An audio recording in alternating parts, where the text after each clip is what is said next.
This is Sunday Satsang, July 6th, 2025. And anybody has any questions, you can ask questions. Do you have any questions? You're a new person. Not new, I mean new to me. I had one on the way here. I can't. I had one question when I was on the way to here within myself. And I've been reading about reading a few different bodhisattvas, and it's describing how the highest places ultimately Radha Kunda. And then when I'm reading Babaji's book that just resides here in Madan. So my question is, what is the process to come to this path that leads to these sacred places internally, and how to meditate on these beautiful places? Your question is, what is the way to end up living in the holy Dham doing bhakti sadhana? That's what you're asking? The question is asked, thank you, is how do we develop the desire to live in the holy Dham of Krishna, specifically Vrindavan, or ideally Radha Kunda, engage in the service of Krishna? That's your question. Basically, it means becoming attached to Krishna. I can cite my own example. I spent 12 years, my first 12 years of Bhakti Bhajan outside of the Holy Dham, living in another country. But I was cultivating intense attachment to Krishna and Radharani by reading about their forms and qualities, especially their pastimes. Any book about Krishna Lila, I read it with great interest and enthusiasm. And whenever you read about Krishna Lilas, you also always read about Vrindavan, because that's the Lila Bhumi, place of Lilas. And during that time, by reading about it and hearing about it, I developed a desire to come here. So after 2 years of practicing bhakti, I came here on a yatra, a pilgrimage to Vrindavan. When I saw the place and touched it and bathed in Yamuna and went around Giriraj, then my desire to live here increased even more. So the answer to your question is to hear as much as possible about Radha Krishna's Vrindavan Leela, read and hear about it, and visit this place as much as possible, and hear about the pastimes and associate with Brijvasi devotees that will tell you about the Leelas. Like ISKCON has a famous devotee, Brijvasi devotee, Dina Bandhu Das. He's very learned, advanced Vaishnava, and he knows all about Krishna's Leelas in Vrindavan. And it's a great fortune to have his association and visit different places, because he's full of bhav.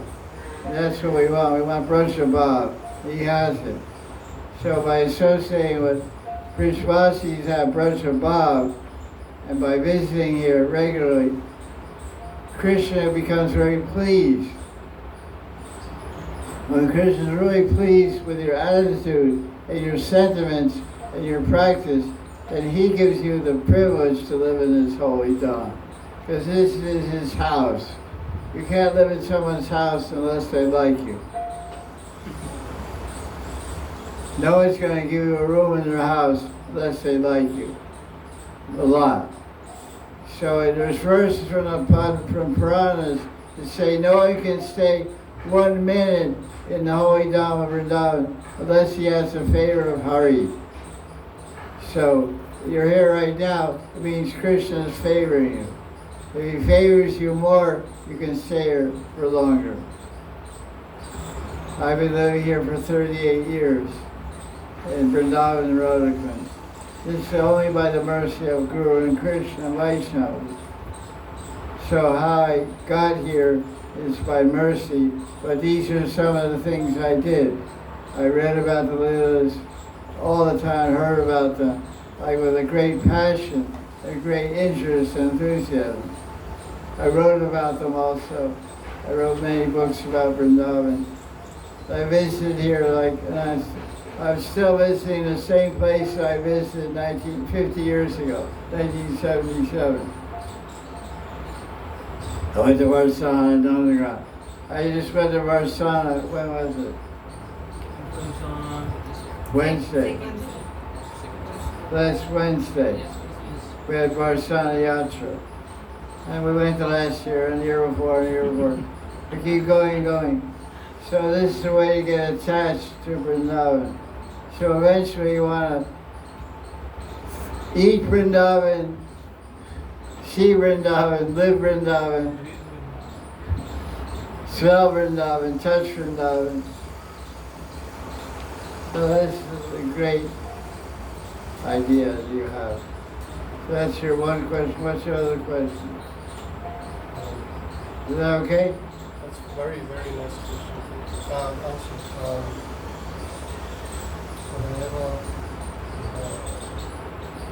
and you were speaking about Gopal and Sanatan, and is it on this? Is it how important is it to hear their stories, to associate with them through their leelas? Who is none? Yes. Question is, how important is it to hear about the teachings and pastimes of Rupa Goswami and Sanat Goswami? It's a very foundation of bhakti. Without it, you can't be successful. One of the most rustic books in the Gaudiya Sampradaya is called Savavali by Raghunath Das Goswami. Savavali is a collection of prayers and poems glorifying Radha and Krishna by Raghunath Das Goswami. And every one of those prayers, he offers invocation prayer of gratitude and respect to Rupa Goswami. He always does everything in bhajan, all his realizations about Gopi Bhav, about amorous loving service to Radha and Krishna, Madhurya Rati, and the idea of mandris and Seva Radha and Rani. Everything he learned and taught and experienced and realized is by the mercy of Rupa Goswami.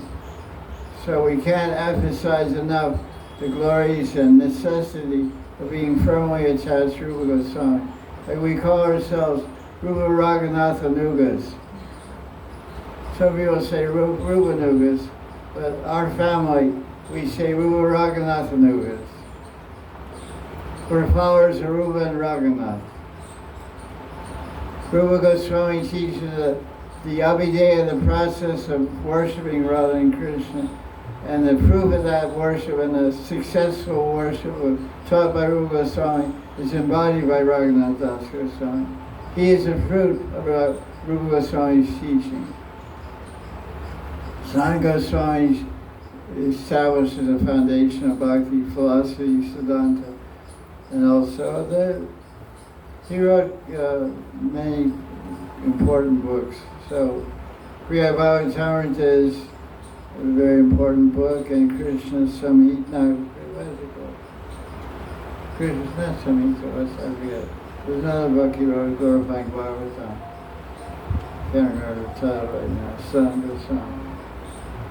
So, no, that's commentaries. It's a book about the glories of the Bhagavatam itself. Krishna Lila Stava or something like that. So Rupa and San are essential.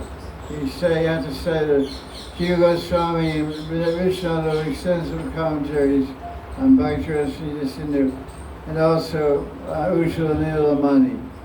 Ujjvala Nilamani is all about the gopis and Radha Krishna. So that's, what's the next question now? That's it, huh? Only two. That's not many. You have a question?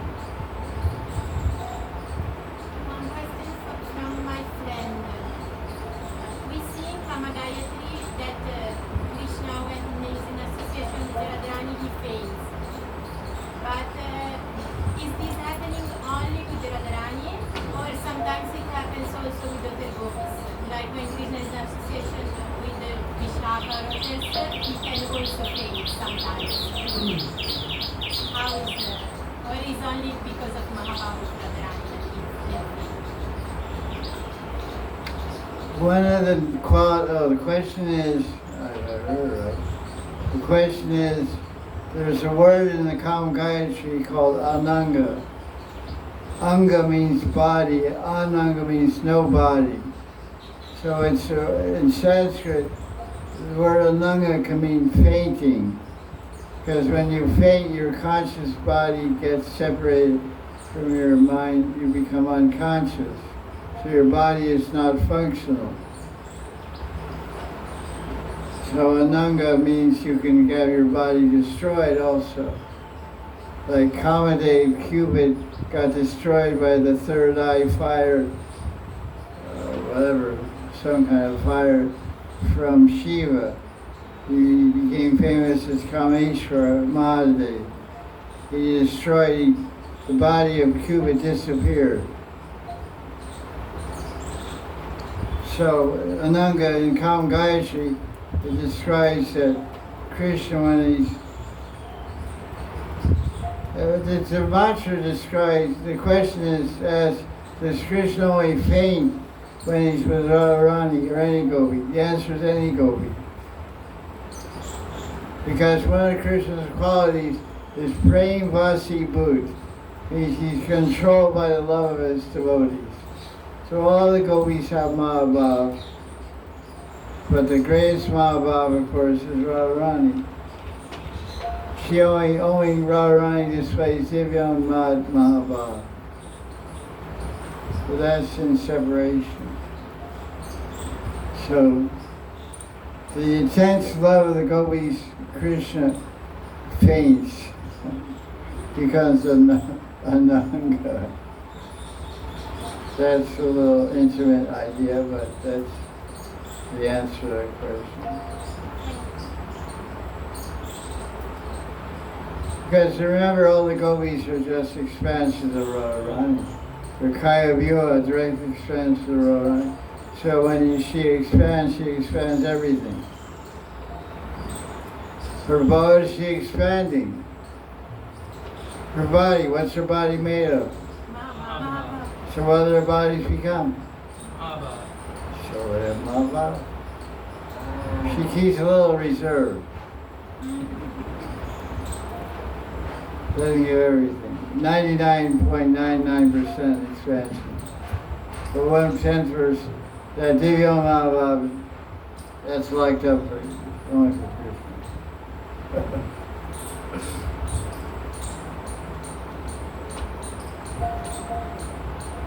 Okay, what else?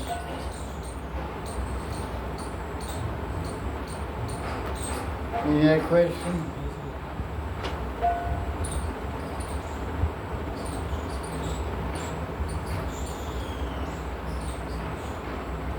Is it possible to have a deep relationship with eternal associates of Lord without having personal association of like-minded devotees?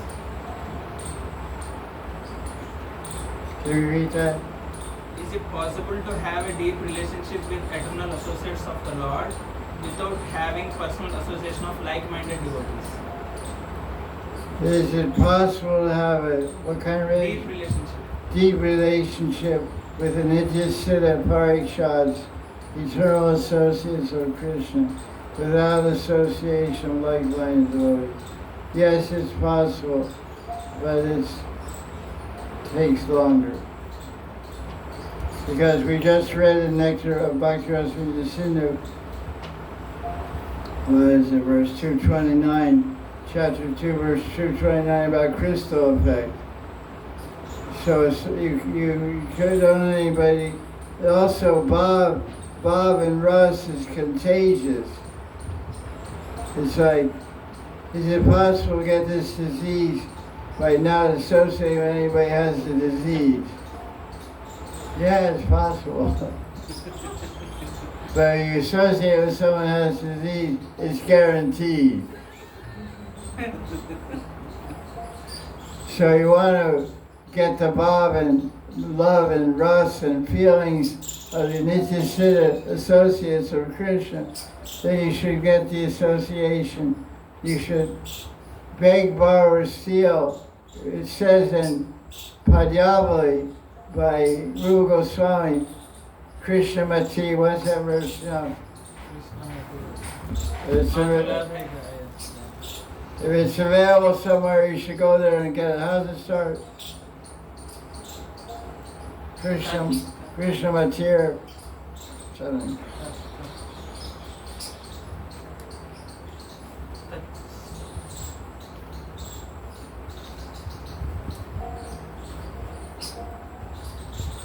I don't remember. You know that sir? Touch. TAC, it starts with the touch, something like that. Touch. Yeah, touch. I'm looking for a verse here to answer your question. It's a nice verse. I want to find it. Yeah, it's a very crucial verse, actually.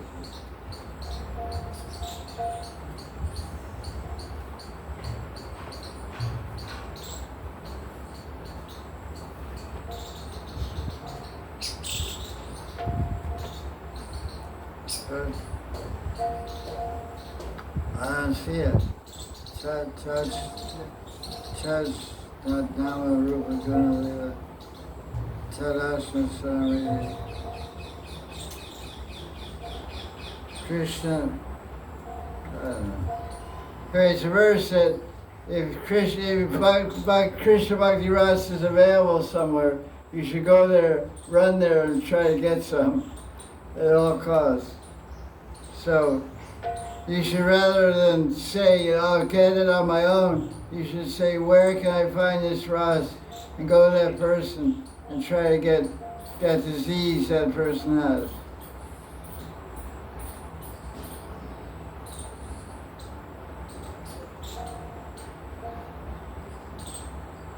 I don't know.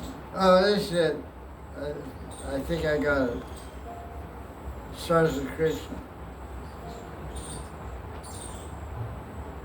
Padyavali 14, Padyavali chapter 8, of course, verse 70. Krishna Bhakti Rasa Bhavita Mati Kriyatam Yadi Katovi Labhyate Tatsaloyam Avimuyam Ekalam Janma Koti Sukrijan Labhyate. Lolyam means Lolyam Labhyate means greed for Ras and Bhav of Krishna Bhakti is attained for what's the real says.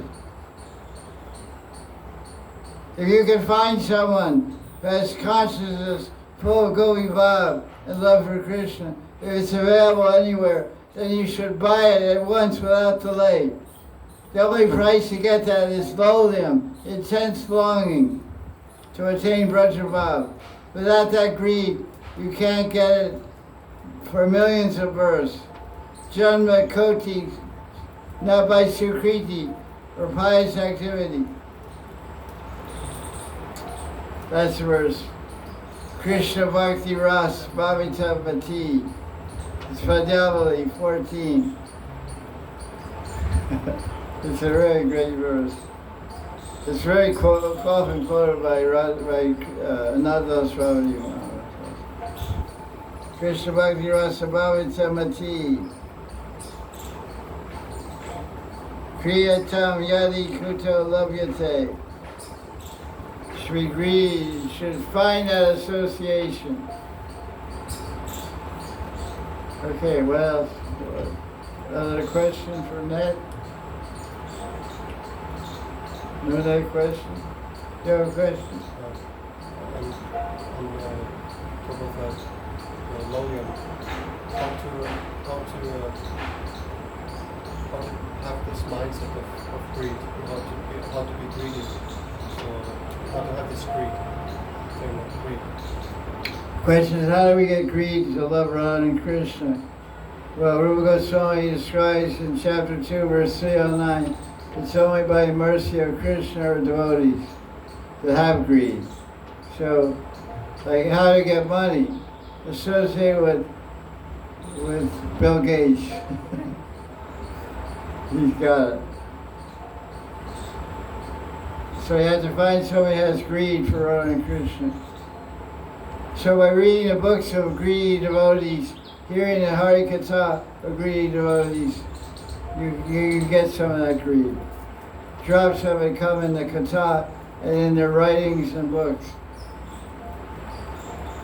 It's not a secret thing. The greed, like, what starts a fire is a drop of gas on a match. What keeps the fire going is more gas. Petrol. So, if you get a drop, you associate with someone, you get a drop of greed, then associate more and get 2 drops. You read some book and increase your greed for Radha Krishna. Read another book by the same author. Or keep reading over and over the same book.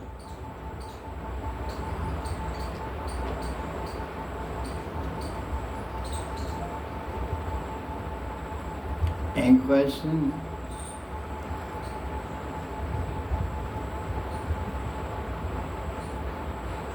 Any more? There's no more question, we'll end the discussion. Sri Krishna, have any questions? You're absorbed in meditation. Well, how do you recognize someone who has the disease you were talking about? Do they dress a certain way? Do they behave a certain way? Do they have a certain type of house? Or no house. Or no house? I mean, honestly, you have to look a little deeper at how you look at people than just their physical situation, right? Define a person. That's a fact. Yes. I don't know if somebody has greed. You have to see what the result of the katha from their katha, how it affects your mind and heart. Has nothing to do with externals. Has all to do with shabda and bhav. How the sound affects your feelings of attraction and attachment for Krishna. Because it's a very subtle, invisible transformation happens when Rasa Katha from advanced Vaishnava enters our ear holes. It transforms us magically and invisibly. We start levitating without knowing it. Levitating means this means levitating. If this thing starts going up like that on its own, it means levitating. What I mean by levitating means your mind starts levitating. Your heart starts rising. Your mind starts rising. And gets a glimpse of a higher perspective, higher reality. You read these books and you say, oh, something's happening inside of me. I feel some change in my feelings. Some change in my thinking.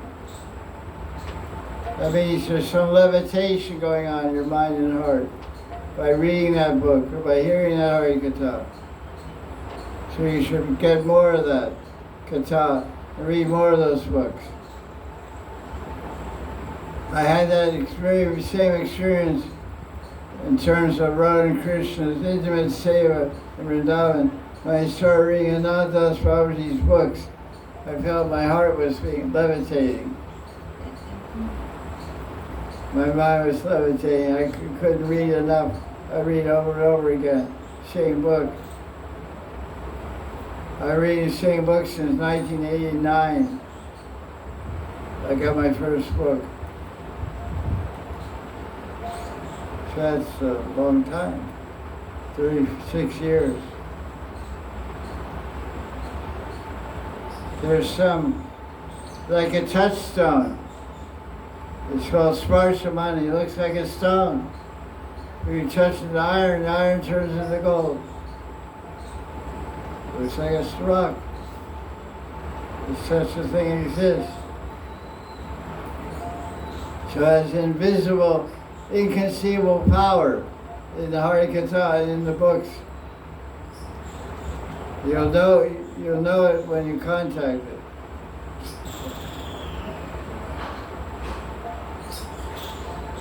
You'll show symptoms. Your hair's down there.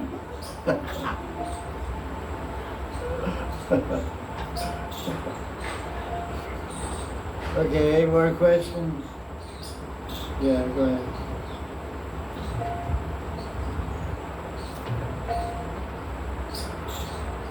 It is written that sadhu should not be very happy or very sad if something happens. They should be equal.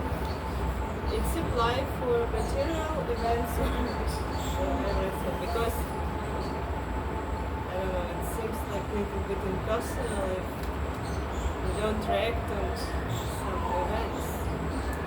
What's she saying? I can't hear. The sadhu should not be too much elated or too much depressed. They should maintain balance. So is it for material things or it's just About, the question is, the sadhu should not be too happy or too distressed. We're not sadhus. We're Vaishnavas. What is exactly your question? I can't catch it. It's somewhere, it's about Vaishnava, I think. It's also, it's like you shouldn't be too... The 11th canto, it says, in order to be attracted to bhakti, one should not be too materially attached or materially too detached. Are you speaking of that? Well, then in Bhagavad Gita, Krishna talks about the qualities of a sadhu. He should be equal poised.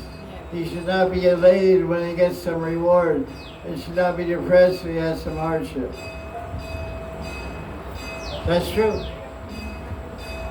But he can show some emotions. It's not a rock. Elated when he gets a reward. There's a qualifier there.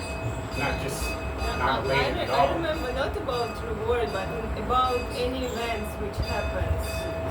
Should not, like, if something happens, you shouldn't be too stressed or too happy.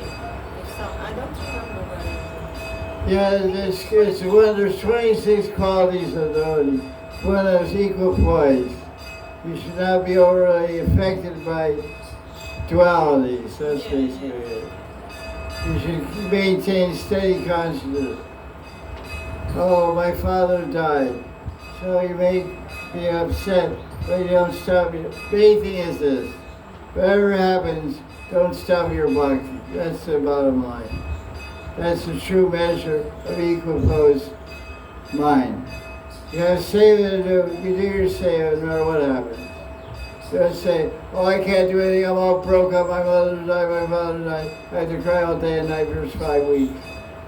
That's not, you just, you do whatever you can to benefit your mother by feeding some Brahmins or doing kirtan or giving charity or putting her ashes in Yamuna or something like that. Do something to benefit them, but you don't necessarily gloat over it or spend time getting distracted. In other words, the devotee's mind is always fixed on Krishna.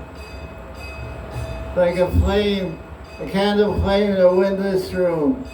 The room has no wind, the flame burns straight without flickering. So our bhakti sadhana should never flicker. If our body gets so weak and sick, we can still serve with our mind. We're just lying down, we can't do anything, we're just lying down. We think of Krishna. We meditate on the marks on his feet, or on his feet. We try to remember to live. We think of our son. Well, I went there, I went here, I went there. Think of different deities. Your mind should always be connected to Krishna. Even your body is not working. Don't let your mind move away from Krishna. Your mind should be like iron filing sticking to a magnet. The magnet is Krishna. The iron filings is your mind. Because it says devotee doesn't hanker or lament. Lamentation means you're worrying, you're crying, oh, I lost this, I lost that. I'm living in wealth.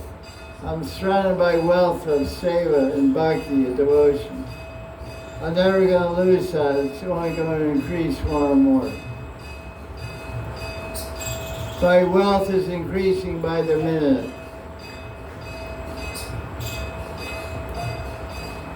That's described in Madhurya Kalamani. The increasing attachment to Krishna. As you increase your attachment to Krishna, you increase your detachment from Maya. I describe that in my Raganuga Bhakti book.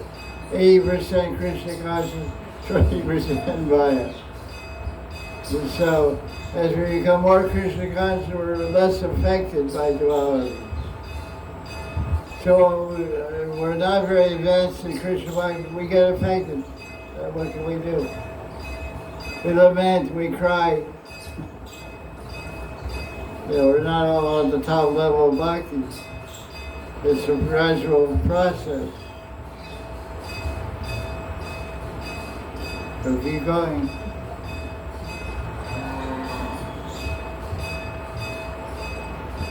Yeah, what do you want to say? So I've been reading the Prema Bhakti chapter. Sri Bhakti Swami. The commentaries were not thus Babaji? Yes, amazing. Yeah. And he talks about the 10 indriyas, the 10 senses, and how they should all be engaged in services, or somehow you should detach from material and engaged in the spiritual. But, last days I've been having this constant thought about these, how to engage them. I guess in fullness in bhajan, or fullness in chanting, or seva, or reading. How many years have you been initiated? I'm not initiated. Okay. I thought so. So what are you asking? Just do bhakti bhajan and engage all your senses in Christian service. Kirtan, hearing, chanting, doing practical seva with your body, with your hands, cleaning the temple, cutting vegetables for cooking the Thakurji's offering. So many sevas you do. It automatically happens by doing bhakti. All your senses are engaged.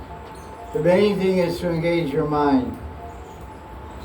Savayamana Krishna Padara Vindara Vachamsi Vaikunta Kadana. Always think of Krishna and always speak about Krishna. Always read about Krishna. That's the main thing. Because there's 5 working senses and 5 knowledge acquiring senses. So, working senses are the digestive system. You only eat Krishna Prasad, so then your digestive system will be engaged in Krishna service. The working senses are the urination and passing soul. That's all part of seva also. You have to take care of the body and observe all these functions. So just by doing that, those senses are engaged. By eating prasad, working for Krishna. They eat prasad, digestive food. So those senses, working senses, all the senses are engaged in Krishna's service. Seeing Krishna, hearing about Krishna, speaking. Okay, any more questions on that? Jaya Jaya Sri Radhe.